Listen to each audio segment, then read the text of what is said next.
Hello दोस्तों, इसे देखने के बाद पता चल रहा है कि ये कच्चे पपीते से बना है। इतना टेस्टी और कुरकुरा नाश्ता और उसके साथ सब्जी भी इतना ग्रेवी वाला सब्जी बना था जो ये इतना टेस्टी था कि मैं आपसे बता नहीं सकती। और ये सबसे पहले हमें जो है प्याज को काट लेना है। ये हरा प्याज है, सग्गा प्याज, और गुठली वाला प्याज भी जो होता है गांठ वाला, आप उसको भी यूज कर सकती हैं।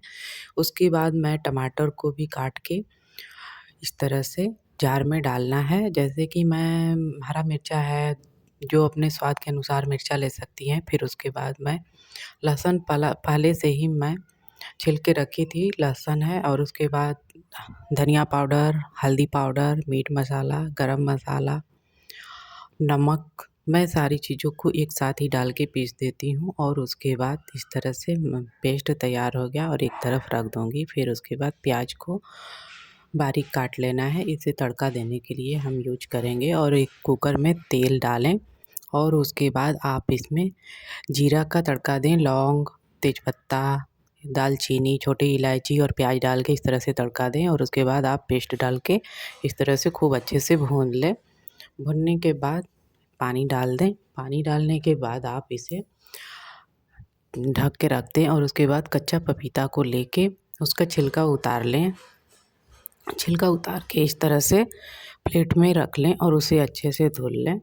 छन्नी वाले बर्तन में लेके मैं धुल ली। फिर उसके बाद जो है इस तरह से रेतना है। रेत के आप इसे जो है रेत लें। रेतने के बाद आप इसे, जैसे देखिए मैं रेत रही हूँ, उसके बाद आप इसे अच्छे से बारीक रेतना है। फिर उसके बाद हम चना का दाल पहले से ही भिगाए थे, तो इसमें हरा बेसन का भी मिर्चा, यूज कर नमक और सकती थोड़ा हैं। सा गरम मसाला और हल्दी डाल के धनिया पाउडर मैं पेस्ट कर बना लूँगी। फिर उसके बाद मैं कच्चे पपीते पे डालूँगी। मैं इस पे सबसे पहले सूजी डाली थी और देखिए इस तरह से दिख रहा है। मैं उसका वीडियो नहीं बना पाई, तो आप सूजी भी इसमें ज़रूर ऐड करें। और सूजी डालने के बाद जो है ना, ये बंध जाएगा। इस तरह से शेप दे दे के इस तरह से शेप देना है। उसके बाद आप जो चाहें वो शेप दे सकती हैं, लेकिन मैं इसी तरह से दी हूँ, तो अभी इस आप तरह चाहें से तो शेप इसमें दे बेसन का सकती भी हैं। यूज कर सकते देखिए मेरा ग्रेवी तैयार हो रहा है। अब मैं इसी के ऊपर छन्नी रख दूँगी।